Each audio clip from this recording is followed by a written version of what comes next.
The Untouchable True School Sports Empire proudly presents something the boxing games is missing. Hey, what's going on? It's your boy BT, and I came here to talk some boxing with the thousands of True School Sports subscribers. Now, we're live once again, guys. True School After Dark. 2 days in a row. Really happy to be live again. Really happy to be seen again. And look, man, my boy Yuga ain't fighting on Friday, but we still in camp. Damn it, we still in camp.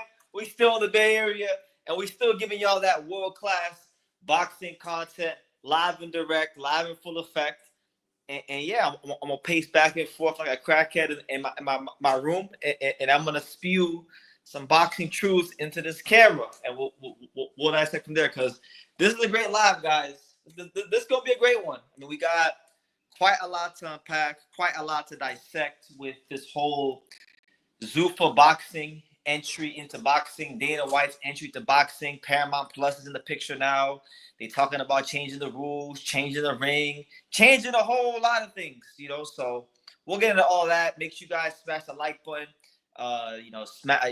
Subscribe if you're new to the channel. Definitely super chat, and all that great stuff. And let me know where you guys are watching from. What city, what state, what continent, what country are you residing in as you're tuning into this live transmission of the Untouchable True School Sports Empire? Yeah, good to be here again. Let me go to the comments. Let me take some time to acknowledge the fine folks that have already came here and made their presence known. So shout out to my Clarissa Torquillos. She says they are not going to recognize any other belt. It's UFC and boxing right now. Fighters are going to get screwed. Oh, yes, they are. Yes, they are, but they don't realize it. At least you get the fights. As we say here on True School Sports. Good to see you. Jeffrey the Pig, good to see you. Hey, BT, good to see you, man. How is everything? My man Josh Diaz says they love to ruin the sports they touch. And I think when he's talking about they, I think they is the Saudis. Yep. Enrique Luna in the building. He says, "You're live, Brendan." I know I'm live. I see the big red button. I asked you this very question, and you never answered. Dana White is trying to reinvent boxing into UFC 2.0. Well, of course. What else could he do? What else could Dana White do other than make boxing in the image of the monopoly that is UFC? He can't do nothing else. He don't know anything else. What's he gonna do? Honestly compete in the marketplace and actually prove that his product is better? No, come on. Dana White's not good enough to do that. That's not in Dana White's nature. No. He's trying to take over the sport and monopolize it. So, it's really self-explanatory. But yeah, to answer your question, yes, of course. We got Waterbury, Connecticut in the building. Shout out to Connecticut. We got Cape Coral, Florida. Shout out to the whole state of Florida in the building. Jeffrey the Pig, Hawk and Mustang in the building. Good to see you, champ. Yeah, man, there's a lot to talk about. There's a lot to dissect. So look, I'm not gonna waste no time. If you're tuning in, smash the like button, chime in, all that good stuff. Super chat, make your presence known. Because I'm going to be talking for a little bit. I have quite a lot to say on this topic. And I'm not sure. I'm pretty sure it's going to take me more than 2 hours to get through all this. So let's get to it, man. ZUFFA Boxing is in the fold. ZUFFA Boxing is here. And I told you guys for a long time. I told you guys in the middle of like all these Saudi supercards in the beginning. I used to always tell you guys, if you remember, you paid attention. I said, look, enjoy these Saudi supercards, enjoy these fights that you're getting, But this Riyadh season stuff, these supercars, so to speak, this is but a mere moment in time, and it will not be like this forever. And there will come a time where they being the Saudis, decide to cut back on costs. They decide to run boxing as if it were a profitable business, and that's the doing, guys. Dana White, his entry into boxing, R.A. Emanuel, his entry into boxing, it is the new phase in the Saudi boxing takeover. I would even go as far as to say that it is now going to be the completion of the Saudi Arabia boxing New World Order. Yes, because that's what this is. That's what this is. They're cornering the market. I'm going as far as calling it a New World Order of boxing because really and truthfully, they're trying to phase out the sanctioning bodies. They even talked so much about changing the ring size, the design of the ring. They want to change rules in boxing. Listen, if you're gonna change rules in boxing, like as far as not with the sanctioning bodies or not with the belts, I'm talking about actual rules of the sport, then it's not boxing anymore. If Dana White is making boxing in his image, then it's not boxing anymore. Boxing has been around for tons and tons and tons and tons of years, way before me and you were ever here. And Dana White wants to change the size of it. He wants to change the design of the ring. So what? They're gonna fight in a triangle? They're gonna fight in an oval? Are they gonna make an octagon boxing ring? I mean, what are they gonna do with the boxing ring? He's talked a lot about that. But yeah, I do think, and it's not even I think it, I know that this is the completion of a boxing New World Order. I've told you guys that I've been, when it comes to Saudi Arabia and boxing, I haven't really been wrong yet by anything I've said. I told you guys that like when Usyk and Fury was fighting, I told you like back in those early days when they did the Day of Reckoning cards, I said, look, this Saudi stuff as it is right now, and when I said right now, I'm talking about late 2023, 2024. I told you guys, I said, look, this is a moment in time, and inevitably things are going to change, and it will not always be like this. And one day the Saudis are going to pick up their ball, the proverbial ball, and go somewhere else. Now, they're not going completely somewhere else, but Turkey Al Sheikh, Riyadh season, they are starting to outsource the work now. It's not just, the Riyadh season staff. Now you got, media conglomerates in the fold. You got Dana White in the fold. You got Ari Emanuel in the fold. And sure, Turkey Al Sheikh is bankrolling the Saudi, are going to be bankrolling a lot of these events. But, like, let's be real. Ari Emanuel don't need the money, but because he's doing fine just on his own. But, like, look, boxing is a small piece of the pie. Ari Emanuel already owns, and TKO Boxing, they already own, or TKO Endeavor, they already own WWE. They already own UFC. So boxing is the last piece, the last small piece in this trifecta of global sports, combat sports dominance, and it's gotten so out of hand. You got what was it? Electronic Arts, EA, that makes a lot of our favorite video games. They're being out. Saudi went ahead and bought them up. Tom Brady's playing flag football in Saudi. So look, American culture is for sale these days, and Saudi is purchasing it all up. And that's just the state of that's the state of the war right now. That's the state of entertainment. That's the state of sports. And just is what it is. I told you guys. I said, look, man, this Riyadh. And now what's gonna wind up happening is, and I have other talking points that I'll get into, but like boxing is about to be more divided than it's ever been before. If you guys thought boxing was divided when it was just PBC and Top Rank and Golden Boy and Matchroom, it's gonna get more divided now because they have their own belt they're gonna make. They're gonna follow the Ring Magazine rankings, but Ring Magazine has fighters that are already ranked in the top 10 that are not with TKO. So how does that work? Like, fighters are not going to be able to win the Ring Magazine belt anymore unless they sign with Dana White and do this bullshit. So it's a really weird time in our sport. It really, really is. And I hope people open up their eyes and see what's going on. Because I've been telling y'all what's going on for a while. And a lot of y'all not trying to listen to me. But hopefully now some of you guys start listening a little bit. But anyway, let me go to the comments. I see we got a lot of comments. Shout out to everybody here. We got my man. Let me see who we got. Let me go all the way up. Al Heyman also tried to take over boxing, and it also didn't work. I don't believe it's going to work for Turkey or Dana White either. Yeah, no, Al tried the same thing. I'm not saying that.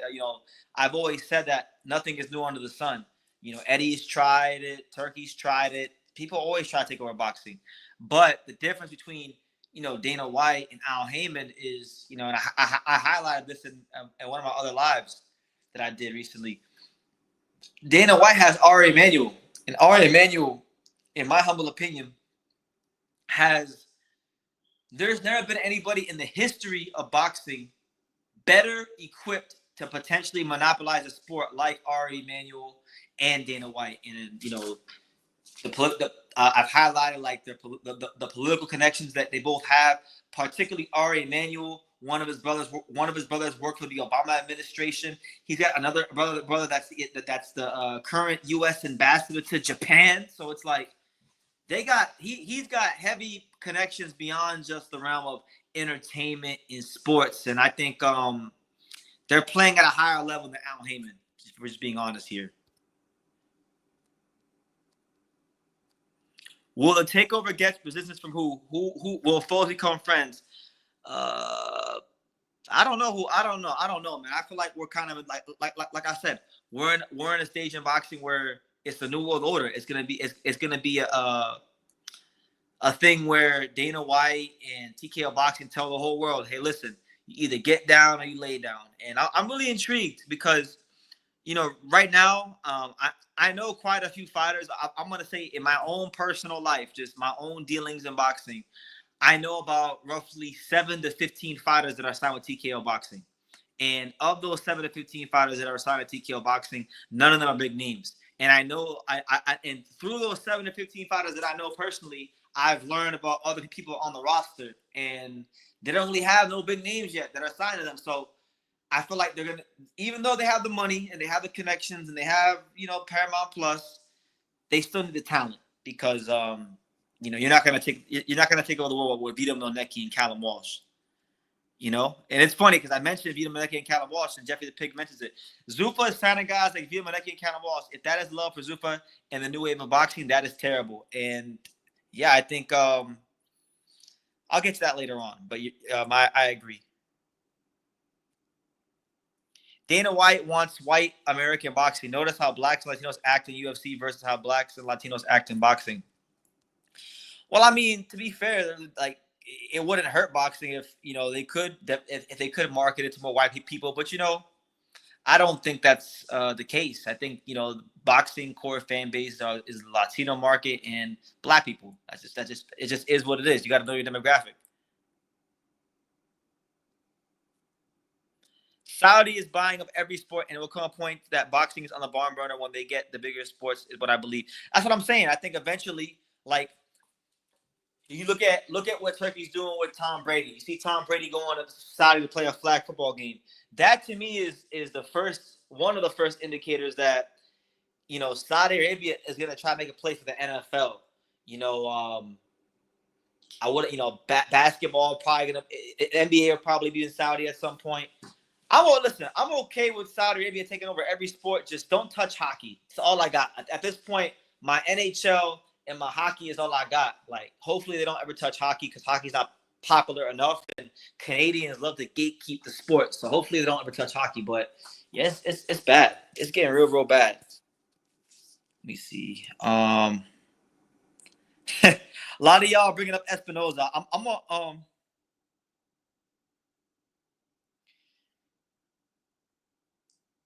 Oh, okay. Let me see.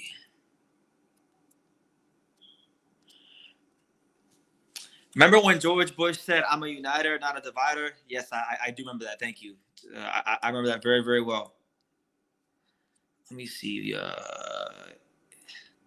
It's not a monopoly. It's capitalism, free market. No, it's not. Because if it's free market capitalism, then you compete in the market.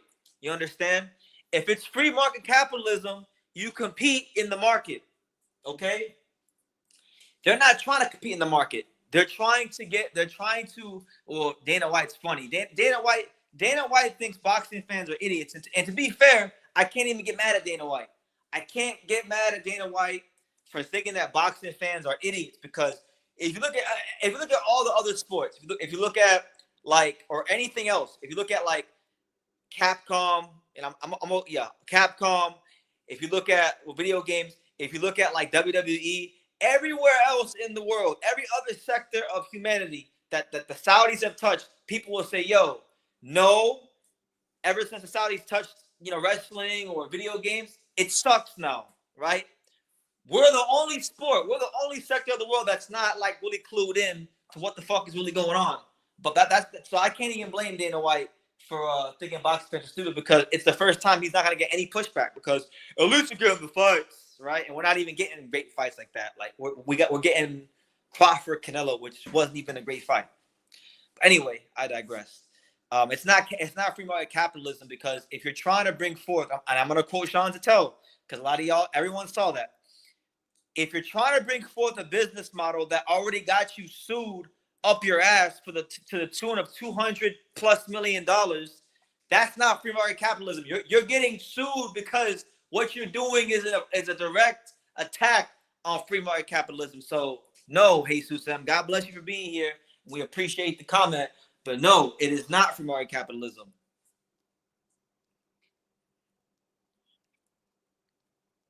Let me see. So is the NBA, NFL a monopoly? Shit, yeah, to a degree, yeah, it is. It is a monopoly. But you can't compare the NBA and NFL to boxing, because first and foremost, they have unions. The sport is less like especially in the case of the NFL, the sport is less global than boxing. It's not the same thing. It is not the same thing. And on top of that, because the players are under the players union, they are not independent contractors. They're not getting a 1099 at the end of the year when they're getting paid. Boxers, and all boxers, whether you're Terrence Crawford or the journeyman in England with 100 losses, every fighter is an independent contractor. So that's where the difference is. And that's why you can't run boxing like the NBA and the NFL. Everyone who's trying to do it has experienced colossal failure to the highest of levels. You understand? I see a lot of you guys are bringing up that Espinoza fight. I'm gonna get to my talking points on this whole Saudi thing, and then I have a lot to say about Espinoza, because a lot of you guys be out here trying to say Espinoza, and I like Espinoza, but you try to act like Espinoza is the #1 featherweight in the world, and I keep telling y'all what he is. I keep telling y'all what he is, and he's fighting Arnold K guy now. So hopefully it gets beaten to your guys' thick skull that he's a good, entertaining, world champion who's being managed very, very well. But he's not no world beater like that to that degree. And y'all will find out when he fights someone like an Angel Leo. But anyway, I digress. Talking point number two. Shout out to everybody here. It's your boy BC, Brendan Taylor, the untouchable True School Sports Empire. Smash that like button, guys. I'm here. Listen, I'm here. I've had a rough week or so. I don't even really want to be live right now, but I'm being live because I have a responsibility as being the home of boxing on YouTube, as being, True School Sports. It's not easy to carry the burden of being BT, but we do it when we do it gracefully, and we do it with class, and we do it with honor. So show some support. But if we're talking about ZUFFA Boxing being long-term players in the boxing market, and by the way, I'm already on record saying that I don't think Dana White will last 4 years. I don't think Dana White makes it 4 years in the boxing business. But if ZUFFA wants to elevate to like being the top of boxing as far as, promotional companies and boxing entities, they're going to have to do a lot better than Callum Walsh and Vita Monecki. Because if you think that Callum Walsh and fights like Callum Walsh versus Vita Monecki are going to be the fights that, take you to the top, I'm here to tell you, I'm here to give y'all a big reality check. It's not. And if anything, Vita Monecki versus Callum Walsh, if that's going to be marketed as some sort of big fight in the TKO boxing stable, then I feel like, then you're already setting the precedence that, this is going to be minor league boxing. It's going to be AA. It's going to be the Albuquerque Isotopes. It's going to be the Durham Bulls. It's going to be the Fort Wayne Mad Ants. It's not major league. So they got to step it up, man. I know a good percentage of that roster. I know a lot of names that's on the TKO boxing, and I have yet to see one name from the names that I know that is like, I can honestly tell you guys, it's going to threaten to even be on a pound list. They got some good young fighters, guys that I think may with the right development have a chance to be world champion. But does that even matter? Like, can they even be world champion anymore? Because now they're gonna have their own belt. Like, it's just so much going on. So they need to do better than that. What do you guys think? Do you guys think, because somebody had made a point earlier, they said that with them signing fighters like Vita Monecki and Callum Walsh, they're gonna try to market boxing to the white Americans and try to go into that demographic. Now, look, if they can do it, it's a pretty big demographic that doesn't normally support boxing like that. on a regular basis. But I mean, look at all the other options you've got in America that compete with. You got college sports, college football and basketball. You got the NFL. You got NASCAR. You got Formula One. You got baseball. You got hockey. You got all kinds of stuff. So if you think Callum Walsh and Vito Manecki is going to be able to compete with all that, I don't know. I don't see it. I really don't.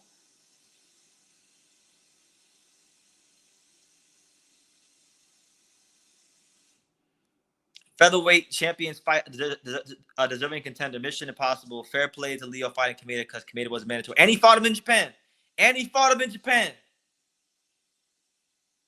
What's happening here is a simple moral concept that being human beings will sell their souls for a lot of money. Yeah, that's what's happening here. Everyone's bending the knee and they're getting their proverbial, they're getting oiled up and taken up behind for the Saudi check. So who cares about selling out America? Who cares about selling out the sport?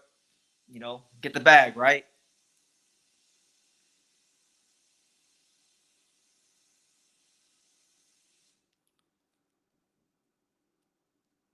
Team Leo's fumbling too. He's already got a very solid title. It's a shame y'all going for weaker volunteer. They should They should go for a top 5 in the IBF at home and keep building that resume.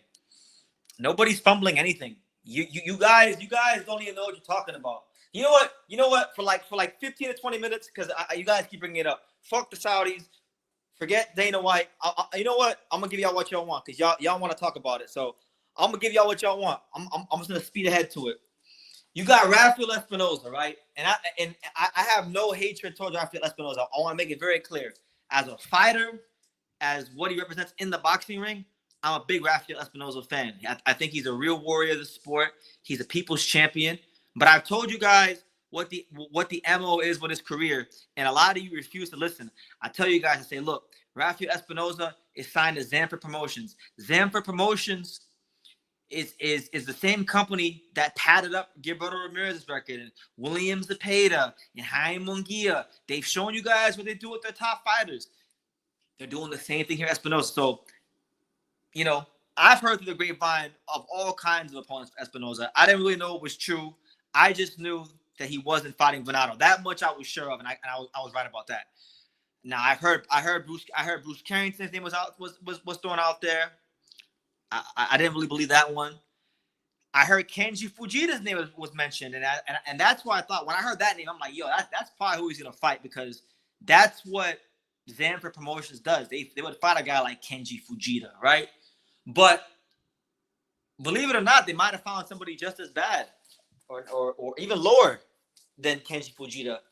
They're picking Arnold K. guy. Oh my God, Arnold K. guy. This dude, listen. Good little fighter, solid, but he just lost to Joet. And no one loses to Joet. No one at the top level loses to Joet. Arnold lost to Joet. And that's who Espinoza's fighting now. So look, I don't want to hear from nobody. Everyone who's telling me that Espinoza is the best featherweight in the world, I don't want to hear it. Until Zanfer Promotions and Fernando Beltran actually put him in the ring with Angelo Leo, I don't want to hear about nothing about, he's this and he's that. He's fighting Arnold K. guy. And I swear on my life, I want Espinoza to win because I like him. I genuinely want him to win and succeed. There's no reason for me to dislike the guy. But if he loses the K guy, oh my God, y'all going to hear my mouth. And y'all going to hear me talking very crazy on here. So it's already bad enough he's fighting him. And it is what it is. Yeah, some of you guys have gotten, I think it was Kyoto in the comments. He had said something about, Angelo needs to go do this. Angelo needs to do that. Angelo needs to do it. Angelo can fight whoever he wants. He just beat the number 1 guy in the division and knocked him out to become champion. Then he fought his mandatory on foreign soil and defended the belt. Espinoza ain't done anything like that. Nick Ball ain't done anything like that. And Stephen Foreign hasn't done anything like that. So he's earned himself a voluntary because none of those guys want to fight. And one of those guys, I ain't gonna say which one, but one of those champions got past paperwork and they didn't accept. They went another direction. So, hopefully by the middle of next year, one of these fights can happen. But yeah, it's very disappointing because at this point, you would think Espinoza is if he's not the top champion at featherweight, he's no worse than the second best featherweight in the division. And he's fighting Arnold K. guy. He's fighting a dude that lost to Joet. I would have been okay if he would have just fought Joet, honestly, because I felt like Joet beat Brandon Figueroa's last fight, and Joet beat this guy already. So Joet's stock is actually higher. It's higher right now than it's been in years. He would have been okay fighting Joet, and that would have been very top ranked. But no, we can't have that. We can't do that. So we shall see. We shall see. I'm sure that I'm sure they'll go to 130 soon. BT, you're the one who said he's having a defense we won't care about, Leo. Yeah, I'm being honest with you guys. I'm being honest with you. He's going to get a voluntary, and he's going to pick someone that he's going to look good against. I'm going to help him pick that opponent. So it is what it is. All these guys, your Inoues, your Espinozas, your Balls, they cherry pick all the time, and y'all have no problem with it. But little old Angelo want to get a voluntary. Now it's a problem. No, F that. Forget all that. When Espinoza and all these other guys find the courage to fight, then we'll fight. But yeah, it's going to be voluntary.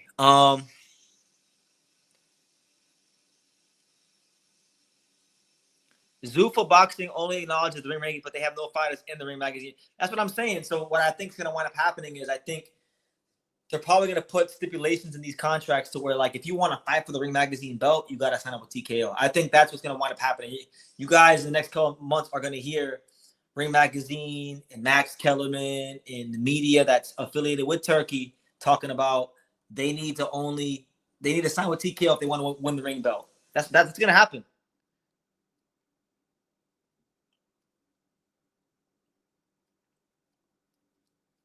That's what I'm saying. Like, he's fighting K guy whose last win is Liborio Solis. Solis hasn't been a guy with winning records since 2022. Yeah, and if not mistaken, didn't Liborio Solis get his ass waxed by Takuma? Takuma? Come on, man. Takuma Inoue?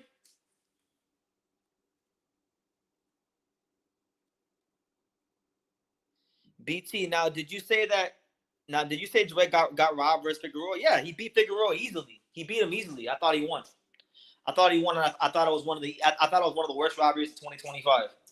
They did Joet dirty because the reality is nobody cares about Joet Gonzalez, right? So if he's got like what three losses, what's a fourth or what's a fifth or however many he has now, and Brandon, even though Brandon Figueroa has no personality and his style isn't very nice to watch, he is a former champion and they can still use him in the division for certain fights. So that's why that happened. But yeah, Figueroa lost. He lost that fight. He said he's actually going to put up a hoop mixtape against K-Guy. K-Guy is not as good as Espinoza. He's not as good as Vasquez. I mean, he's a rugged guy. He's strong. He's going to get in the pocket. He's going to make it like, a rugged affair. But, Espinoza should stop him. But we'll see. There's a reason why they fight the fights, So we'll see. Maybe why don't Angelo Leo fight Elijah Pierce? Why not? I don't know. Is he ranked in the IBF? I haven't checked the rankings. Like, I'm telling y'all right now. Now, if he's ranked in the IBF featherweight rankings, then it's a possibility. But if he's not ranked in the IBF featherweight rankings, or if he's not a champion, we're not fighting. We're not fighting Elijah Pierce. I'm just gonna be the bearer of bad news.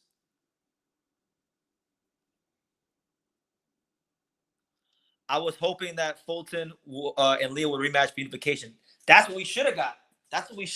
But no, someone's not disciplined no more. Someone don't like to make the weight no more. Someone was in Miami a little too much and can't make featherweights, but he knows what it is. He would have got smoked. But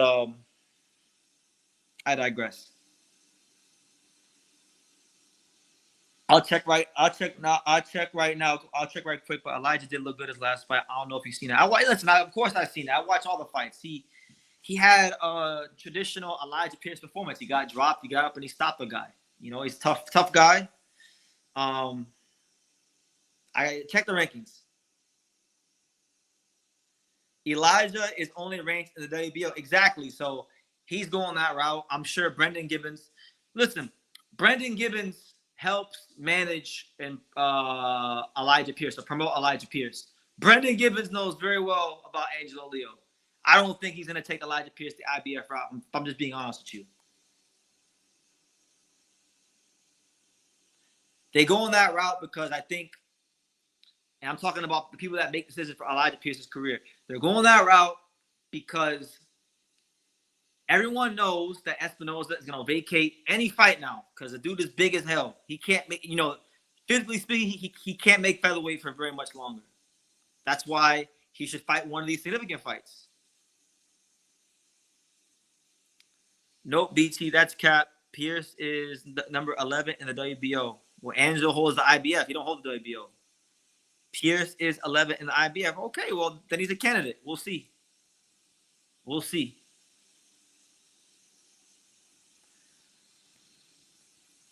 I'm not scared of none of these featherweights. If Pierce ends up a champion, too, good Lord. I like Elijah Pierce. I mean, a lot of people don't like Elijah Pierce, but the dude's in entertaining fights. But if he wants to come to, I don't think the IBF route, honestly, like the IBF route is not a good route for him to go. He should go like probably WBO or WBA. That's his best route. But yeah, if he's ranked, then it's a possibility. I'm not ruling it out. I'm gonna help. I'm gonna help pick this voluntary. So shit, we'll keep him in the mix. We'll keep it in mind. Pierce versus Neri for a WBO eliminated will be a good fight. That's probably something like they're gonna do because Neri's fighting. Who's Neri fighting next? Is Neri fighting? He already fought Kameda. Forgot who he's fighting. But I can see that fight. Anyway, let me get off that for a second because I just wanted to come quickly and just sign off on that. Y'all talking about some Espinoza could beat Angelo. Espinoza could beat Inoue. Espinoza could beat Navarrete. Espinoza won't even fight anybody worth half a damn in the featherweight division. He's fighting an okay guy. He's fighting the guy that lost to Joet. So I like Espinoza, but don't even mention his name around me anymore right now because it's ridiculous. All right, so third talking point here. My third talking point about ZUFFA Boxing and Dana White and their entry into boxing along with Paramount Plus. Make sure y'all smash that like button. Definitely subscribe, super chat, all that blase. Now listen, the Muhammad Ali Act, guys, is the Muhammad Ali Act. It's not called the Dana White Act. And Dana White, like I said, he thinks you guys, the public, the boxing fans, are retards. He thinks we're stupid because he got up in the interview with Brian Campbell because he's too much of a coward to do the interview with Sean Tuttle. Dana White is one of the softest, most biggest cowards I've ever seen in my entire life. This dude literally told Sean Tuttle to set up an interview, and he won't set up the interview. Like, I know because I've talked to Sean. They trying to send Sean, and they trying to send other UFC employees that nobody cares about, that nobody gives half of a singular fuck about to interview with Sean. We don't want to see Sean interview those guys. We want to see Sean interview Dana White. But no, Dana White gets this interview with Brian Campbell, who I like Brian Campbell. He seems like a nice guy, but Brian Campbell, he's controlled. He's controlled opposition, right? So he tells Brian Campbell, "Oh, well, we're not gonna change the Muhammad Ali Act. No. We're just gonna add to the Muhammad Ali Act." What type of bullshit is that? What type of nonsense is that? If I order a slice of cheese pizza, and you put anchovies on it, it is not a slice of cheese pizza. Sure, it's a pizza, but it is not a cheese pizza. It's now an anchovy pizza. So he's on some bullshit, and he's trying to insult our intelligence, and I don't like that. And then he says, "Oh well, if fighters want to fight under the old Muhammad Ali Act, they can. But if they want to trust me and bet on me, they can fight under my version of the Muhammad Ali Act." Like, first of all, that's wrong. That he's lying because nowhere in the history of boxing can fighters choose, what sort of like laws or jurisdiction they want to fight in. They get a contract. The rules are already set in place, and they follow the rules. They follow the protocols. So, he's just saying that interview was as damage control as I've seen in a long time. And I'm like, wow. Like, at first, when he told Sean to tell on the weekend Crawford Canelo, when Sean pressed him, when he set up an interview, I was like, oh shit, like, okay, he really wants to hash this out. Like, he really wants to be a man about this. But then I was like, nah, he's not gonna interview Sean. He's just talking tough. But then I was like, nah, maybe Dana White is a real man, and maybe like his testosterone is high enough to handle a debate like that. But nope, I guess not, because I know that he doesn't want that smoke with Sean, and he's doing interviews, answering these questions from Brian Campbell, giving you bullshit answers, and so on everybody's intelligence. And it's like, nah, it's not called the Dana White Act. It is the Muhammad Ali Act. So once you start adding anything to it, it is no longer the Muhammad Ali Act. You understand? It's no different than if you go to a restaurant. If you go here in the Bay Area, if you get some Indian food, or if you get like, I don't know, if you go to Phil's Coffee, I'm gonna use Bay Area analogy because I'm in the Bay Area. If you go to Phil's Coffee and you say, look, I want a mint mojito iced coffee, right? But they give you, a hot mocha coffee because they added things to it. Then they didn't give you what you asked for. They didn't give you what they didn't follow the protocols. And Dana White ain't gonna try to follow the protocols. He's gonna try to create boxing in his image, in his likeness, and I'm sure some of it will be good, but I'm pretty sure the majority of it will not be good.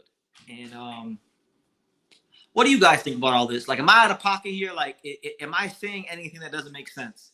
Feel free, listen, in the chat, feel free to correct me. In the comments, feel free to correct me. Like, I'm not an arrogant person. You can correct me. And a lot of times I come on here on these lives and I have my own ideas and I talk to you guys. And then, you know what? Some of you guys are really smart and you make great points. And I'm like, you know what? Nah, you guys are right. So, help me out here. Am I tripping? Like, am I tripping?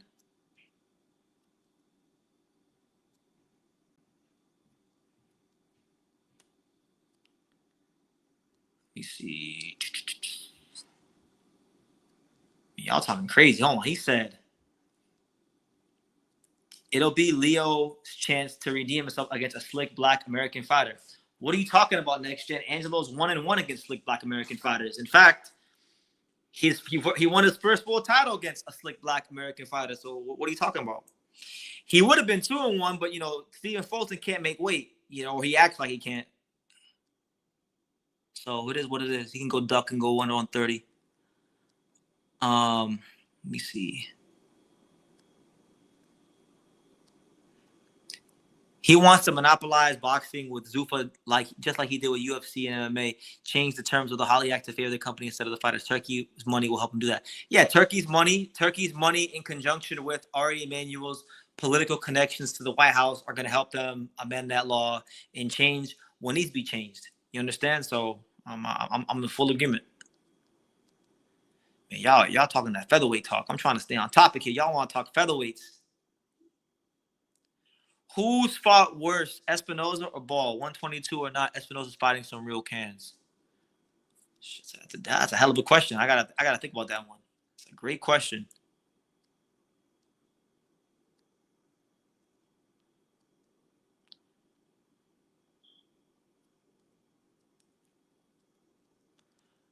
What up, BT? Hope all is well. All is well, champ. Good to see you.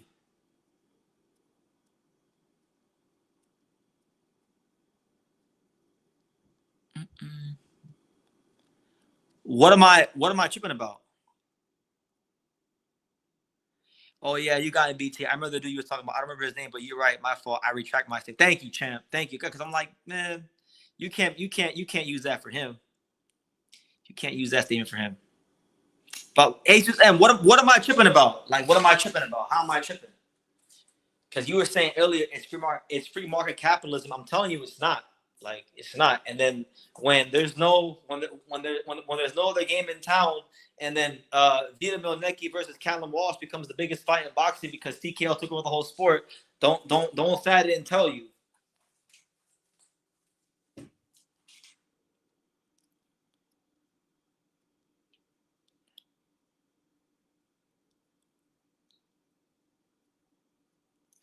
Getting back to this question, who fought worse competition between Ball and Espinoza? I would say actually Espinoza, believe it or not, because okay, yeah, so Robesi aside, let's just say he didn't fight Robesi. You're talking about Sergio Trino Sanchez, Edward Vasquez, Arnold K. guy. I think Sam Goodman is better than all them guys, if I'm being honest.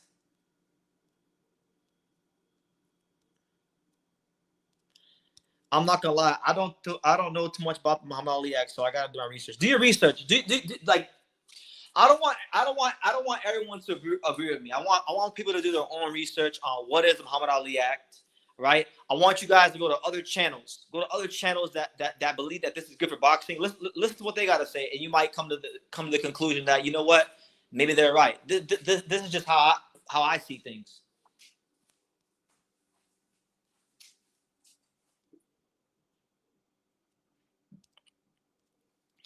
You need to debate Ring IQ. He has been calling you out and your Sean friend. I'm not gonna debate Ring IQ. I don't like Ring IQ because Ring IQ, I don't respect Ring IQ because Ring IQ don't go to no fights. He don't got no skin in the game. Like he don't actually do anything that actually contributes to the sport of boxing other than criticizing people that actually put in work for the sport. So nah, I'm gonna respectfully decline. You know, he can go do his thing. He can make 50 million videos about me. I don't really care. You know, I don't listen. And I want to make it abundantly clear. I don't give a fuck about none of these channels. I don't give a fuck about no Ray IQ, not no Southpaw 773. Listen, I'm here doing my thing. And I got to where I got to by focusing on what I want to do. So he can go make 50,000 videos about me. I don't give a fuck. It's good publicity. Do what you want to do. Ball don't want that smoke with Odebek. None of these, like Odebek, listen, Odebek, see now, TKO isn't bad for everybody. Like Odebek is a guy that I think would benefit from TKO boxing, from Dana White, from ZUFFA Boxing, right?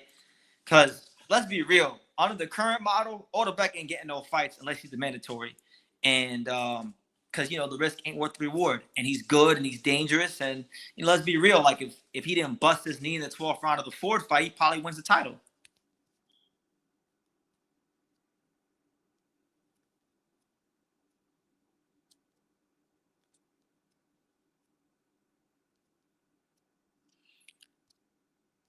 All right. Anyway, let me go to my next talking point here. Shout out to everybody here. Dana White says he thinks bigger than other promoters and box. Okay, so yeah, one of the things Dana White said in an interview with Brian Campbell that I was really trying to digest, and I'm still digesting it. He said that he thinks boxing. He thinks bigger than the other promoters in boxing, which again, it goes back to my original point.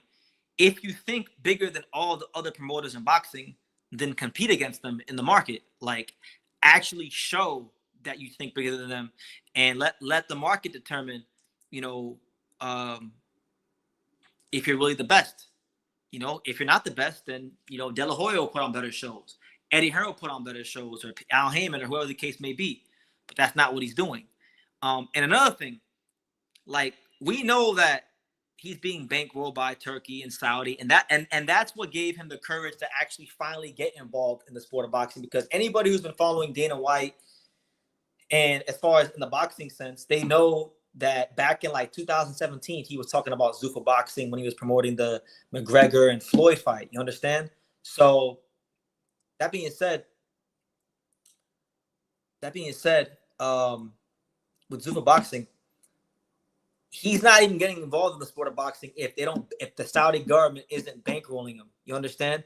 He'd be putting up his own money. If you think about it, if he really thought bigger than all these other promoters and his ideas were so great, then he would back those ideas up with his own money, with his own, you know, belief in himself. But he doesn't believe in himself, and he's not willing to risk his own money or the money of UFC or whatever the case may be.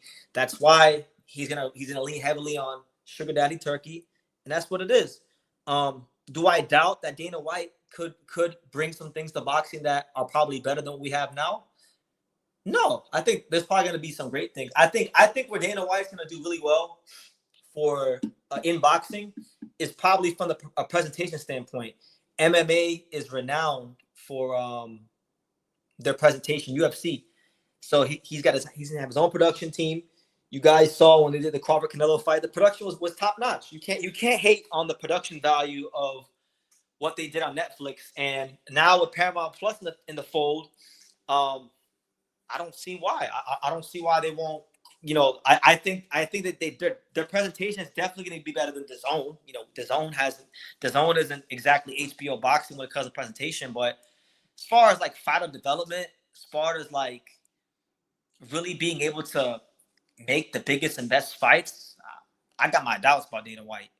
But again, it's not even really about Dana White. Dana White's being bankrolled by the Saudi government. So as long as fighters don't want to take the Saudi money, shit, he's probably got a good chance at it. So let's just wait and see. But what I want people to understand is if he's in his interview saying that he thinks bigger than all these other promoters, which in my belief, if that were really the case, he would have been involved in boxing years ago. He would have been putting up his own money, but he's not. So that's really just what it is.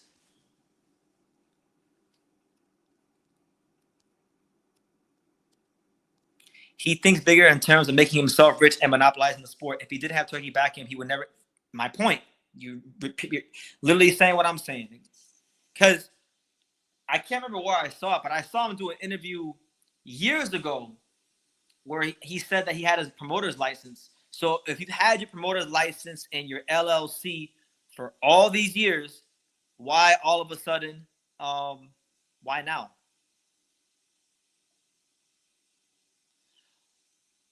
That's a great question. Well, based on how it sounds, that's going to be impossible to get 5 belts because the TKO champion and the alphabet organizations are going to be 2 separate things because Dana White already came out and said, look, we're not going to recognize the other sanctioning bodies. We're going to do our own thing. And so he's already crossing the division. So I feel like you're going to get fighters. A lot of fighters are going to be like, you know what? Nah, forget all that. Like, we're going to fight for these titles because, they want to be the WBC champion. They want to be the IBF champion. They want, there's that. And then you're going to have some fighters who go sign up for TKO. So I think boxing is about to be very, very split. I feel like, I don't know a lot about MMA. So all my MMA fans in the chat, you help me out because I don't know shit about MMA. I know very little. I just know that like UFC is like the big promotion. And I know Bellator is like the second big promotion. But like Bellator, they're like lower and UFC is higher. Or at least that's how they market it, at least. I feel like boxing is going to be like that now. Maybe the WBC and IBF and WBO and WBA, that could be UFC and UFC or in a TKO boxing be Bellator, or maybe it'll be reversed. Maybe TKO boxing and ZUFFA Boxing will be like UFC, and then the other one will be like Bellator. It really all depends on where the best fighters go and fight. Now, Dana can sign 400 fighters, but if he can't get the big top premier fighters to fight on TKO boxing or ZUFFA Boxing, I should say, then it doesn't matter. Ultimately, fans want to see the best fighters fight. And so you could have the production, you could have Paramount Plus, but if the best you can do is Callum Walsh versus Vito Malnecki, then you're out of luck. So no. To answer your question, no, I don't think that'll be a possibility.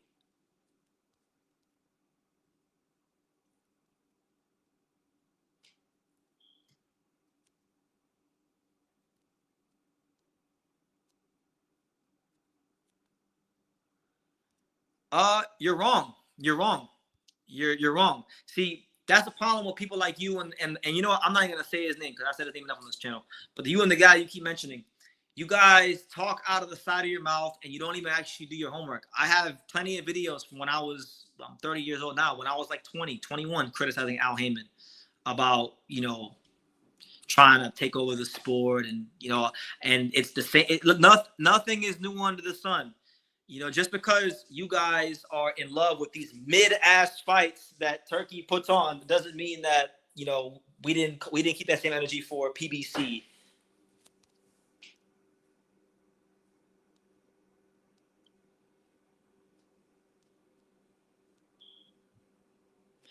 BT, he tried to launch ZUFFA Boxing in 2017, but it failed. When did they did he ever have a card? Like I don't even remember him having a card. I remember watching an interview where he said he had his promoter's license and that was it. And then I know he had dates for like Tom Loeffler and CES boxing on UFC Fight Pass, but that wasn't him promoting boxing. That was just him using his platform to allow promoters to get dates. So I think Dana White's platform will be close to the Pro Box model. To be honest, he might be trying to poach fighters from them now. And to be honest, if you had the chance to fight on a Pro Box or Paramount, you'd probably go on Paramount. Probably. We'll see. Well, you know what? I don't think it's. I think it'll force Gary Jonas and Pro Box to up their game. You know, I like Pro Box, but I feel like Pro Box, you know, they've had a slight dip in quality recently. Just a slight dip. It's not the Pro Box that first came out. You know, if I'm just being honest, and I've been supporting Pro Box since their first card.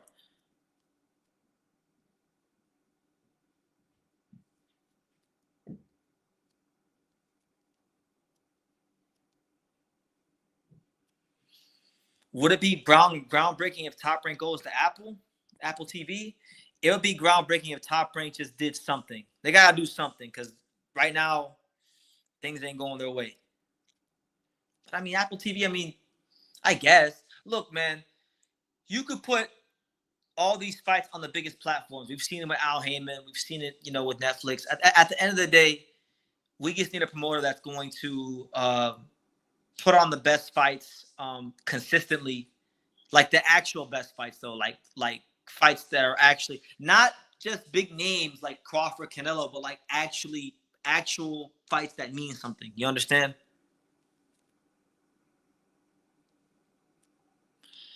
All right, this will be my last talking point because you know I'm zooming through them today. I'm zooming through my talking points today. Shout out to everybody here. ZUFFA Boxing. Now I thought about this right before I came on the live because I feel like at least in the beginning, maybe I'll be wrong, possibly, who knows? We'll see how it plays out.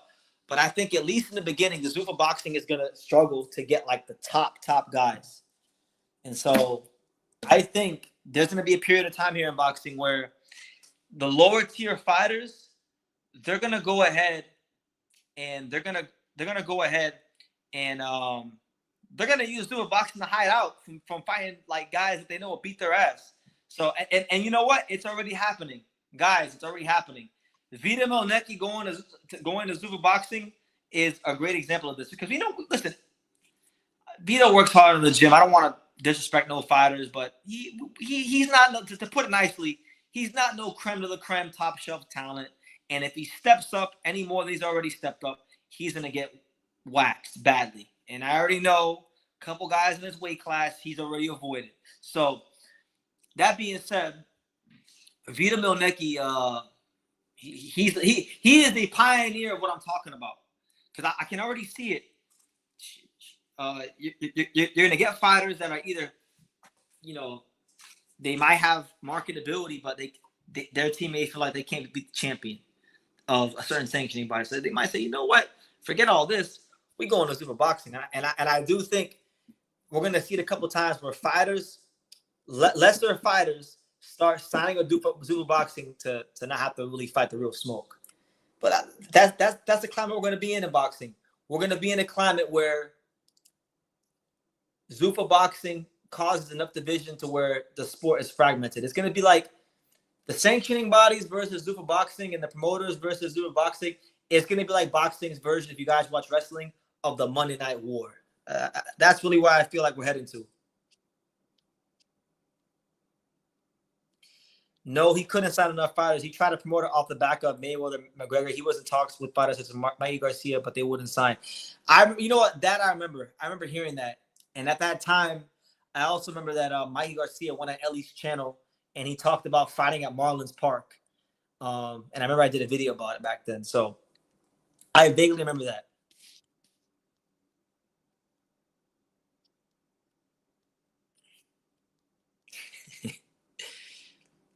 Y'all said Top Rank's going to X. Shit, honestly, I don't think it's a bad idea. I think Top Rank should go to X. I think Top Rank, if they can't get a network deal, what they should do is they should go to X, or they should stream their fights on YouTube, and they should try to, like, really get some big time corporate sponsorship deals.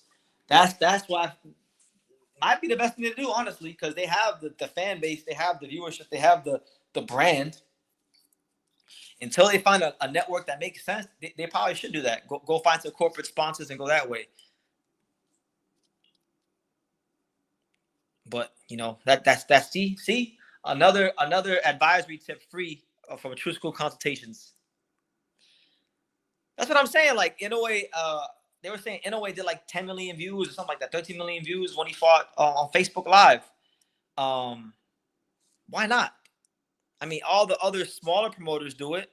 Why can't Top Rank do it? Whatever you won't get from the TV companies as far as like money from TVs. Bob Arum and all these guys, they have enough connections. They can get some corporate sponsors. Just get some corporate sponsors. Call your good friends at Budweiser. Get some corporate sponsors. Get like 5 or 6 of them big time corporate sponsors to bankroll you, and then you put the fights on Twitter Live or YouTube Live and just simulcast across social media. You understand? Like, if you can't get the platform for your fighters, then you create the platform for your fighters. Come on, man. It's America. It's a land of opportunity. What are we doing here? Relying on the network. Relying on another man to let you be great. Nah, man. If you don't got it, then you got to figure it out. You got to figure it out. ZUFFA is going to be meh from what I'm seeing. Well, like, as far as ZUFFA, the product itself, I'm gonna take the wait and see approach.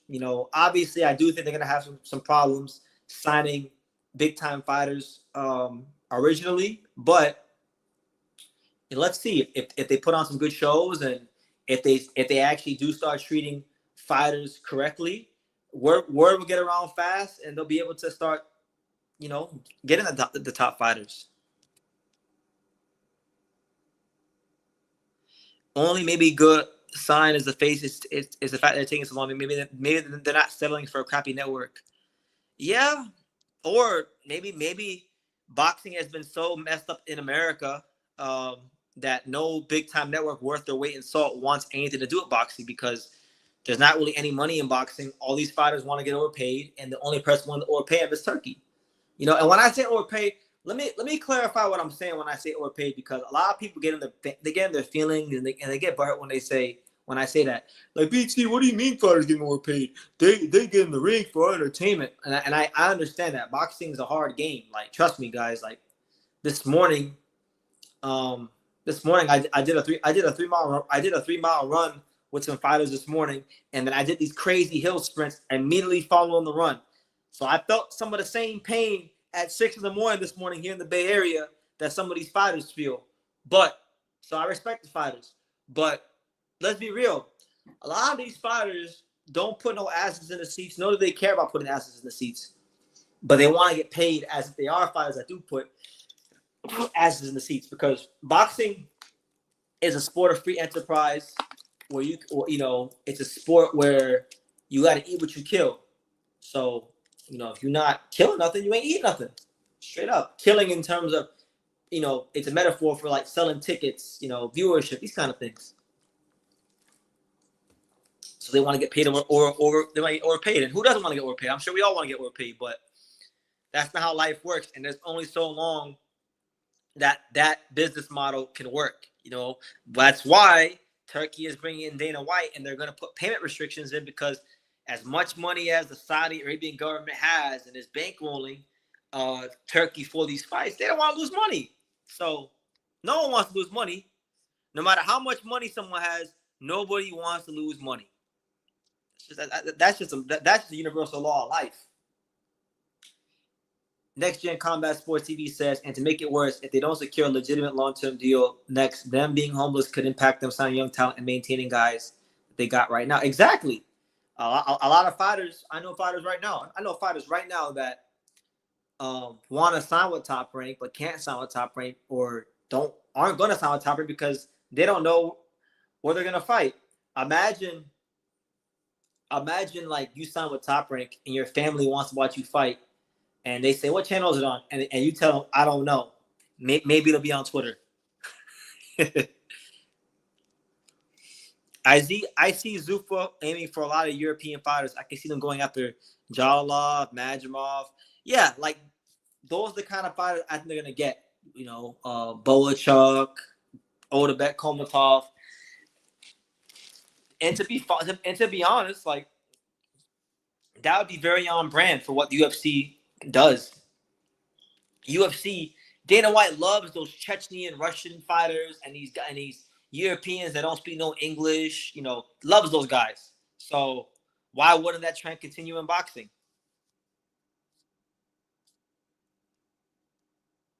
I heard Stars has Top Rank catalog already, so that deal is basically done. Well, hopefully they announce something before the end of the year, because it would be a real shame for Top Rank to go into 2026 with no network deal whatsoever. It'd be a terrible look. The fact that they haven't already announced a network deal is bad enough within itself, and it shows you kind of where boxing is as a whole, and as far as like in Top Rank, as far as a company, how the mighty have fallen.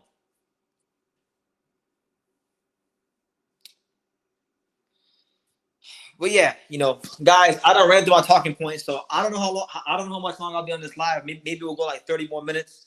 But whatever y'all want to ask, go ahead and ask. Make sure y'all smash that like button. I'm still here in the Bay Area. Yugo Osaki ain't fighting on Friday, but guess what? We still training. We still training. Still getting better. So when something does get figured out, whoever we got to fight gets put in the blender. So, yeah. Who's Top Rank putting on for 1 million total? I don't know, man, because even a guy like, think about it. Even a guy like Bruce Shushu Carrington is going to command six figures, in the low six figures, and he's not even a champion. So imagine, I mentioned Angelo Leo a lot. Imagine Angelo Leo, right? If a guy's a world champion, you got to pay them at least 300,000. I'm talking about on the low end. If a guy's a world champion, you're paying them 300,000. So if you get a world champion on there, that's gonna eat up, at minimum 1/3 of your budget, probably more. So it's gonna be tough.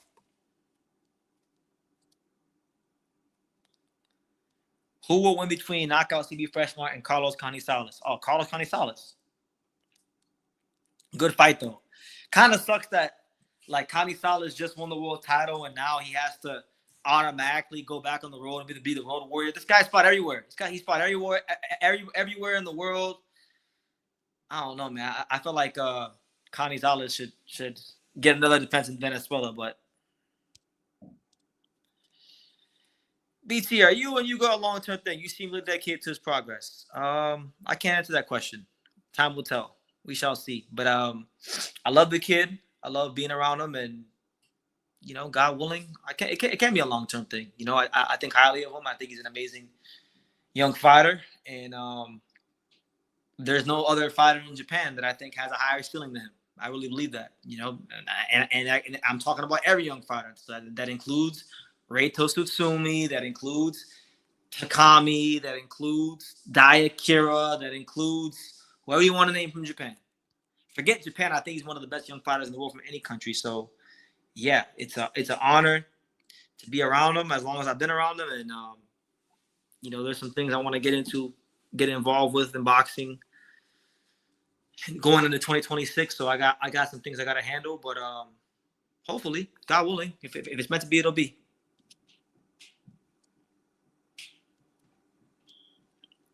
But until then, I'm taking it one day at a time. Just gonna enjoy it one day at a time, and just enjoy it one day at a time. That's it. That's all you can do. That sounds about right. That's what they like to do. They love to rob Carlos Canizales. They love to screw him over. It's been a common theme in his career, and even if you go back all those years ago, look at like McWilliams Arroyo. McWilliams Arroyo is he fought Amnat Ruram out there in Thailand, and he got robbed. So it's possible. Starbucks is monopoly. Yeah, and guess what? Starbucks sucks. So there you go. You prove my point. Starbucks is a monopoly. Starbucks is trash, and there's a bunch of other better coffee chains than Starbucks, like Phil's. So you prove my point.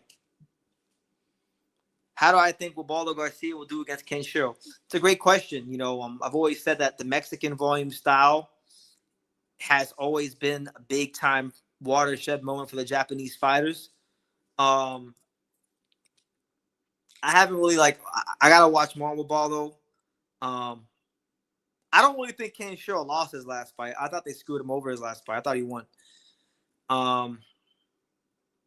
Would it shock me if Ken Shiro lost this fight? No. But from the little bit I have seen of Ubaldo, Ken Shiro should beat him. He's not going to be moving as much as Sandoval. He's not as crafty as Sandoval. He's going to be there to be hit. And I think Ken Shiro will be able to fight a little bit more of his fight against Ubaldo. The question really becomes in that fight is what's Ken Shiro's durability and what's his mindset like? What's his mental fortitude like after suffering such a tough loss? Oh, shit, my phone's on 3%. Hold on. My phone's on 3%. I need to put the charger in.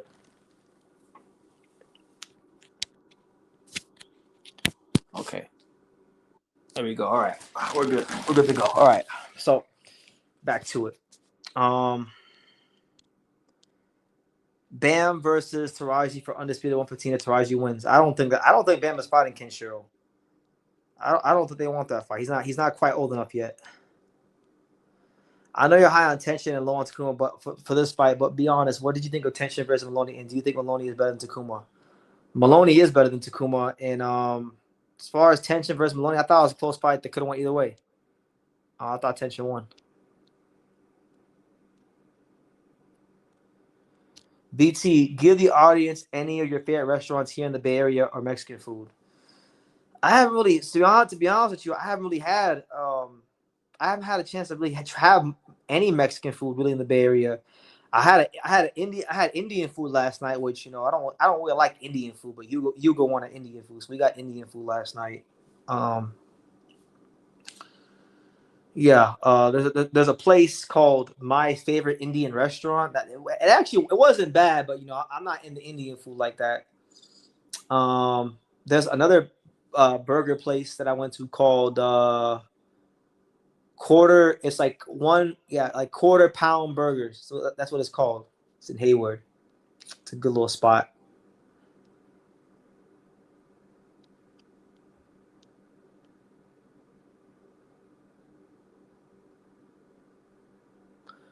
When are you going to retire from boxing? Not just fighters become washed up, but also reporters, guys like Max Kellerman.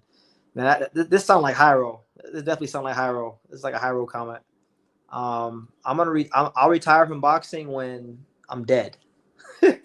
Probably. I don't know. Whenever God puts me in another direction, I don't know. I'm going to Big Bear in November. Is the gym open year round? I don't know. I don't know. I've never had the honor to go to Big Bear, so I couldn't tell you. Maybe I'll ask Phil Horgovich. BT, are you big on Najee Lopez? Do you see him becoming champion? I've been big on Najee Lopez since before the pandemic. I met Najee Lopez and I saw him spar. I saw him sparring heavyweights when in 2019. And I have an interview with Najee Lopez on this channel with him and his dad, who's now passed away, RIP to Tito Lopez. Been high on him for a long time. I feel like I'd be a little bit more higher on him if his dad was still around, because his dad was a really good coach. But even without his dad, I still think he has a chance to become a champion. Better be in Bivol getting old, long in the tooth. Eventually, there are times when they're going to retire. I think he's part of that next crop, like light heavyweights, like him, Atif Overton, Paulo Okoso, them kind of guys. And yes, to answer your question, I do think Najee can go all the way.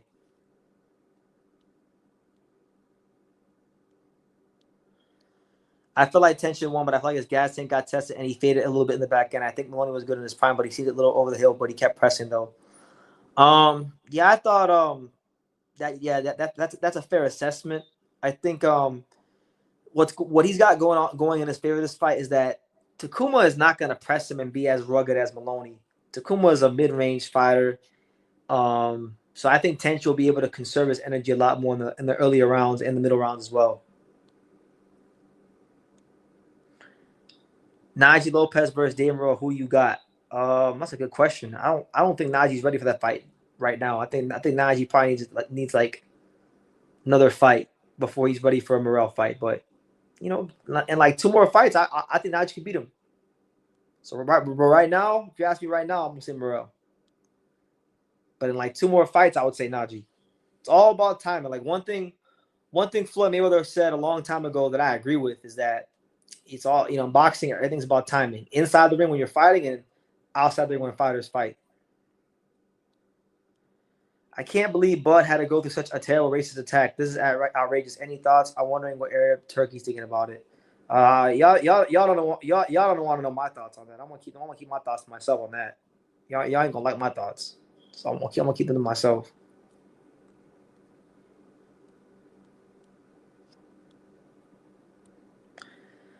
Xander Zayas versus Abbas Barrow will do wonders in 2026 if it happens. We need it. We need it for the division. These guys like Virgil Ortiz don't want to fight for the world title. Bakram can't get fights. So I think for the movement of the division, we need those 2 guys to step to the plate and make that fight happen. And I think they will. I don't see why Abbas Barrow wouldn't fight Xander, and I don't see why Xander wouldn't fight Abbas Barrow.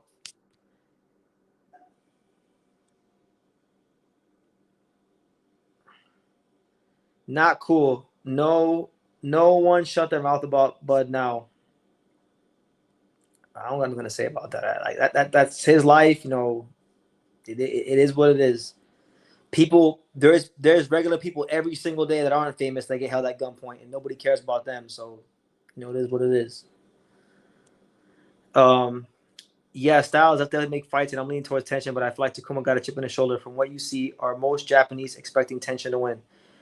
The impression that I can see is that from what I've been seeing on Twitter is that I think most Japanese feel tension is going to win, but a big percentage of Japanese people want Takuma to win because he's looked at as Inoue's brother and he doesn't have his own identity, even though he's been champion himself. So for that reason, it seems like a lot of Japanese are going for Takuma.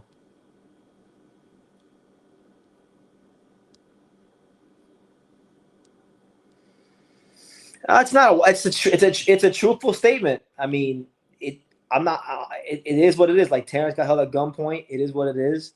But like I said, like there's people that aren't famous all around America that get held up at gunpoint every day. Nobody gives a fuck about them. So it's like, I'm sorry it happened to them, but like, you know what, guys? Doesn't that show you? Doesn't that show you how little boxing really is moving the needle in America?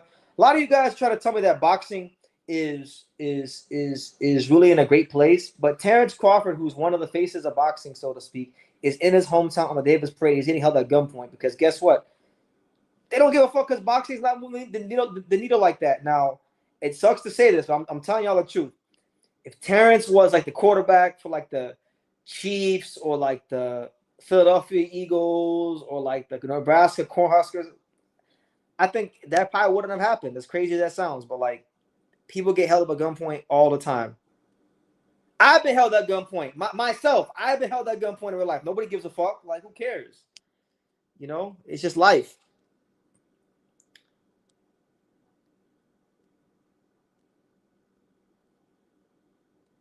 Yeah, no one cares. No one cares. So it's like it sucks that it happened to him on a day that was supposed to be special. But like, I mean, I wasn't there. So like, I'm not gonna act like I was there and I know the details. Supposedly he had a gun on the dashboard. Who knows? Who knows what really happened? I don't know. I just know he got held at gunpoint. It is what it is. Thankfully, he was smart enough to not argue with the officer because they would have shot his ass, because you know how that goes. But what do you want me to say? Like, what am I supposed to say? People should care. It's insane. I mean, you're from Japan, Koi, so it's different. We're a little different here in the States. We're a little different here in the States. I'm saying people are saying like, because from what I've read, people are saying it's sad that Terrence got held at gunpoint, right? Because it's a special day and this, that, and the third, which fair enough, right? But like, again, there's a dude somewhere in America that got held by gunpoint that isn't famous. Like, do you feel bad for him? Probably not. You probably don't care.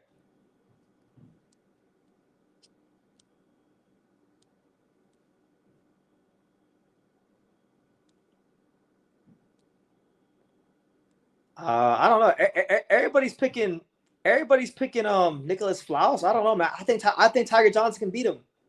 I think Tiger Johnson can stay in the distance and beat him.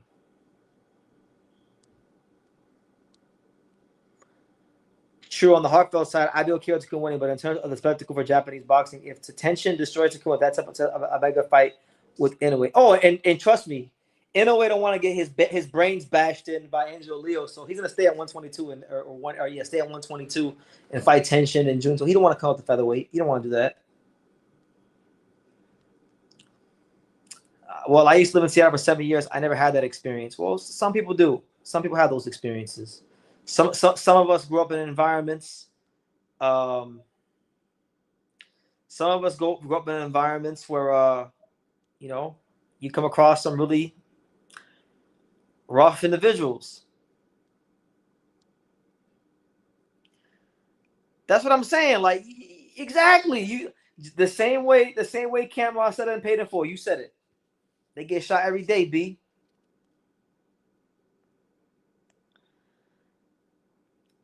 I think Joseph Parker's gonna get flatlined and go back to New Zealand. We'll see, Hyro. I think Fabio Waller's gonna get exposed.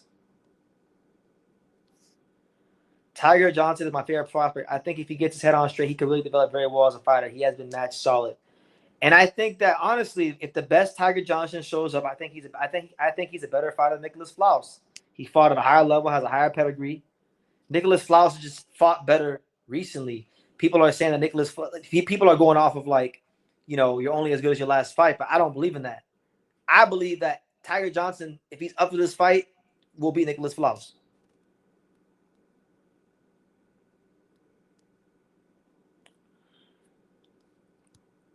I'm just glad that Junto ain't get his hands on Takuma. That would have been sad.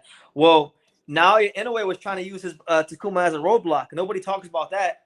When Takuma was getting ready to fight Seiya Tsutsumi, he told Junto, "You gotta fight my brother first before you fight me." And then his brother got his ass waxed by Seiya Tsutsumi. I was so happy. I was so happy because he was on that Canelo shit.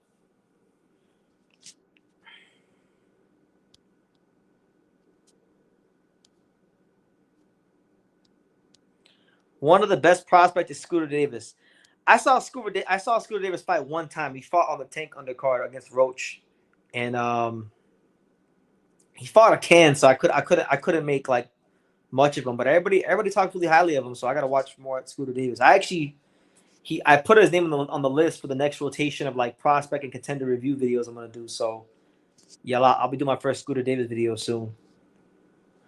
Seiya isn't the champion no more, so it didn't work out. Seiya is technically still a champion.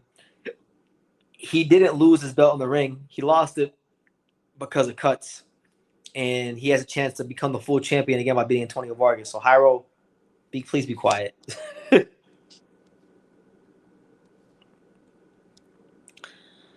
I really wonder if he's ever gonna fight any of those guys.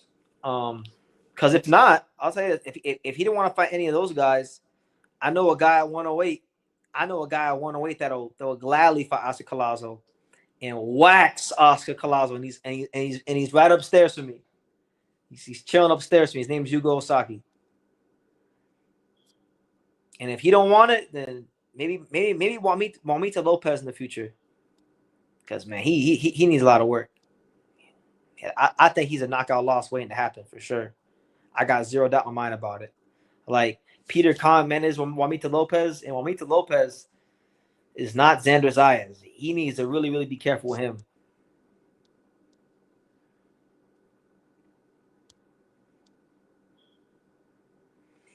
I got Parker in that fight. I think Parker's gonna beat Worley pretty handily, to be honest with you. But you know, you got people that disagree.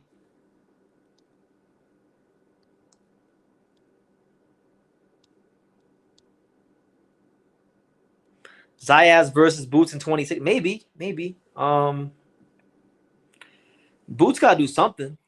Boots gotta do something. So hopefully, I honestly see Rene Santiago getting destroyed by Osaki. I think so too. That's why I'm so pissed off this fight's not happening and the timeline is getting pushed back. But God has a plan, I guess, right? He has a plan. So we'll see how it works out. But guys, on that note, I think I'm gonna end the live. I'm a little tired. Um, tomorrow's the beginning of a new month, so I don't know if I'll go live tomorrow. If I don't go live tomorrow, then I'll go live on I think Thursday. But listen, I appreciate all the support. I don't want to draw this. I don't want to draw this live out too long. I just want to come on here and just get my little thoughts in about ZUFFA Boxing and the New World Order of boxing. And yeah, so I'm gonna hop off. You guys take care. God bless. And like I say in every single one of these videos, y'all can love me or you can hate me, but I'm just a kid from Daniel. So until next time, take care, guys.